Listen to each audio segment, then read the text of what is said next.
Hi అండి, welcome back to Ravali blogs. ఇవాళ నేను జొన్న సంగటి చేయబోతున్నాను. జొన్న సంగటి ఎలా చేసుకోవాలో చూద్దాం రండి. ముందుగా జొన్న రవ్వ ఒక 2 to 3 అవర్స్ వరకు బాగా వాటర్లో కడిగి బాగా నానబెట్టుకోవాలి. ఇలా బాగా నానబెట్టుకున్న తర్వాత వాటర్ ఉంచేసి ఒక రైస్ కుక్కర్ తీసుకొని, నేనైతే ఈ గ్లాస్తో 2 గ్లాసెస్ రవ్వ వేసుకున్నాను. 7 గ్లాసెస్ వాటర్ వేసుకొని కొద్దిగా సరిపడా సాల్ట్ వేసుకొని బాగా కలుపుకొని స్విచ్ ఆన్ చేసి కుక్ చేసుకోవాలి. మీరు కుక్కర్లో పెట్టుకోవాలనుకున్న కుక్కర్లో పెట్టుకోవచ్చు. నేనైతే రైస్ కుక్కర్లోనే పెట్టేశాను.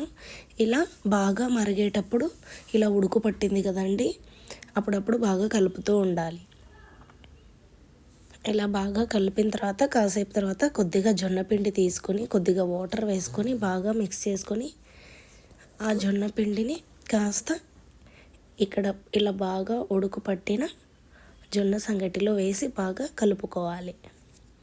అలా బాగా కలుపుకొని సాల్ట్ చెక్ చేసుకొని సరిపోయిందా లేదా అని చూసుకొని బాగా కుక్ చేసుకోవాలి. నేనైతే రైస్ కుక్కర్లో పెట్టానండి, ఆటోమేటిక్గా అయిపోతుందని. మీరు పప్పు కుక్కర్లో అయినా పెట్టుకోవచ్చు విజిల్స్ పెట్టి. అప్పుడప్పుడు ఇలా కలుపుతూ ఉండాలి.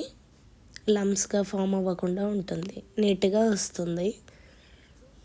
ఇలా బాగా ఉడికిన తర్వాత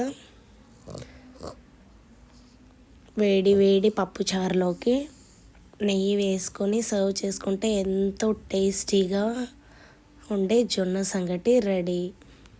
చాలా హెల్త్కి మంచిది కూడా అండి ఇది. మీరు ట్రై చేయండి, మీకు నచ్చుతుంది. కామెంట్లో మెన్షన్ చేయండి. అలాగే నా ఛానల్ను సబ్స్క్రైబ్ చేయండి, లైక్ చేయండి, షేర్ చేయండి. మీకు ఏదైనా రెసిపీ కావాలంటే కామెంట్లో మెన్షన్ చేయండి.